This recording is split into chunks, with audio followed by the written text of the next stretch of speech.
বৰ ভাল লাগিল।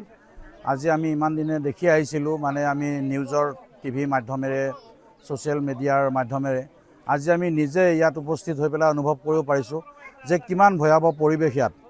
মই অলপ আগতেও মই দেখিছোঁ, আপোনালোকক দেখুৱাইছোঁ যে মানে যিটো একদম ডাঙৰ ডাঙৰ ৱাল মানে খহাই দিছে, ঘৰ উটুৱাই নিছে, বেৰ ভাঙি দিছে আৰু মানুহৰ ঘৰৰ মানে মোটামুটি ভেণ্টিলেটৰ লেভেলত পানী আছিলে।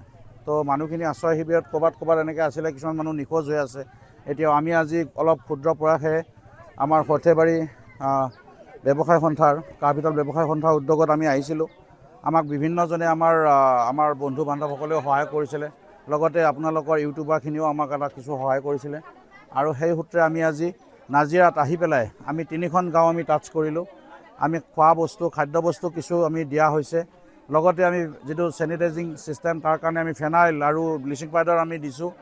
আৰু লগতে আমি কাপোৰৰ ব্যৱস্থা কৰিছোঁ, সৰু ল'ৰা ছোৱালীৰ কাপোৰ আপোনালোকে দেখিছে। এতিয়া সৰু ল'ৰা ছোৱালীৰ কাপোৰো আমি এইটো মই একচুৱেলি সৰু ল'ৰা ছোৱালীৰ কাপোৰখিনি মই নিজাববীয়াকৈ দিছোঁ আকৌ। আৰু এই কিতাপ মানে বহি কিবা লিখিবৰ কাৰণে বা পেন, এইখিনি আমি মোটামুটি 200মান ল'ৰা ছোৱালীক আমি মানে বিলাই দিলোঁ।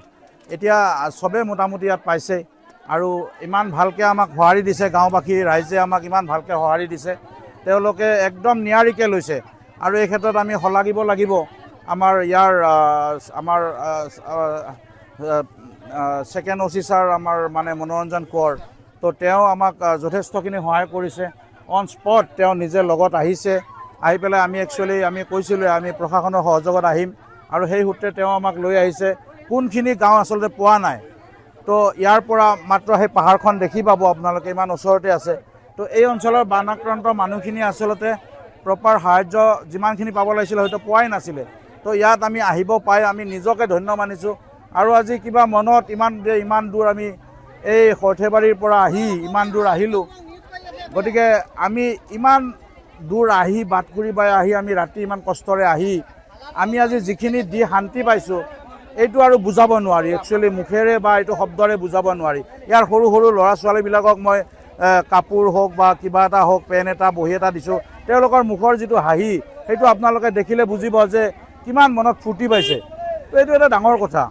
তো আমি চেষ্টা কৰিছোঁ, আৰু মই আহ্বান জনাম যে আমাৰ নিচিনা আৰু কোনোবা এনেকুৱা বিচাৰিলে আহক, তেওঁলোকক সহায় কৰক। নিজৰ কথাটো আমি সদায় ভাবোঁ, অলপমান লোকৰ কথাও ভাবিব লাগে। গতিকে সেইটোৱে মই আহ্বান জনাম সকলোকে। ধন্যবাদ।